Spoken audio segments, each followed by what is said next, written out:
रात्रि रुके थे और सुबह प्रातः हुआ, विदाई मांगी, बोले हम जाना चाहते हैं कन्हैया। जाइए, स्वागत है आपका, विदाई देते हैं आपको, जाइए। कई लोग होते हैं जिनको फ्री की आदत हो जाती है ना खाने की, तो वो कई दिन ठहर जाते हैं। जैसे अब हमारा मन ही नहीं कर रहा यहाँ से जाने का, समय पे भोजन, समय पे नाश्ता। हाँ, तो महाराज कहाँ मन करेगा, बताइए, जाने का मन करेगा क्या? एक बार ना एक मेहमान आ गए। अब बेचारे पति पत्नी बड़े परेशान।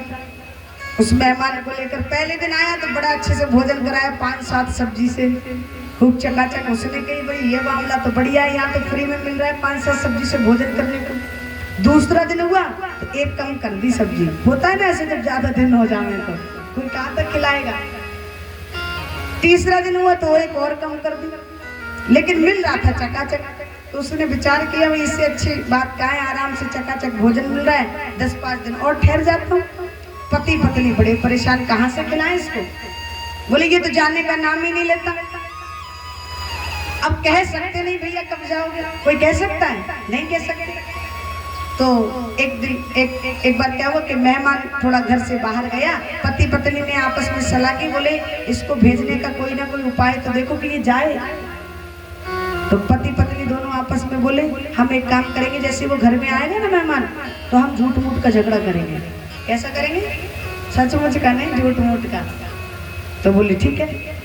अब जैसे मेहमान आया तो झूठ मूठ का झगड़ा करने लगे। पत्नी पति को मारे, पति पत्नी को मारे। अब खूब झगड़ा ऊपर हो, झूठ मूठ का रहा था, सच का नहीं था।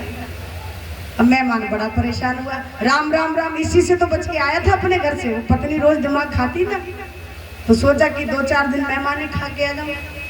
अब इसी वजह से तो मैं यहाँ आया कि 2-4 दिन चैन से मिल जाएगी, और यहाँ आने के बाद भी ये महाभारत प्रारंभ है।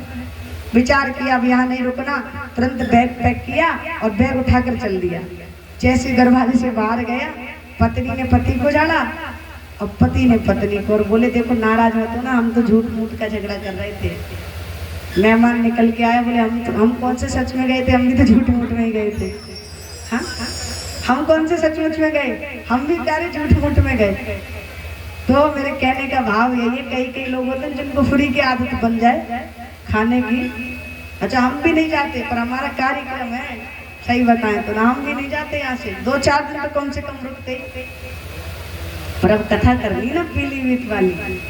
बोली बाके बिहारी लाल की, बोली राधा रानी सरकार की।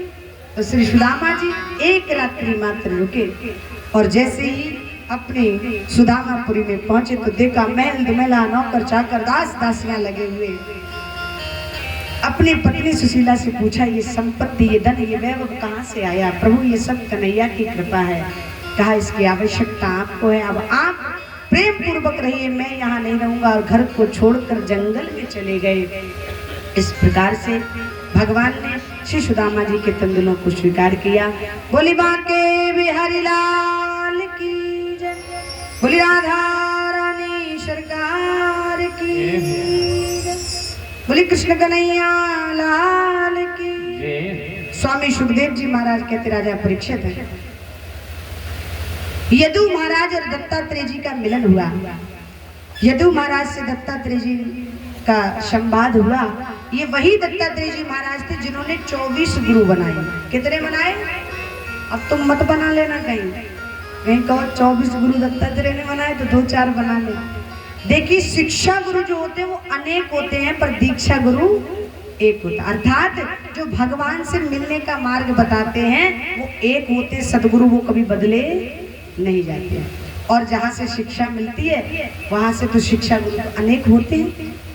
इस प्रकार से 24 गुरु बनाए। बोली बाके बिहारी लाल की जय, बोली राधे रानी सरकार।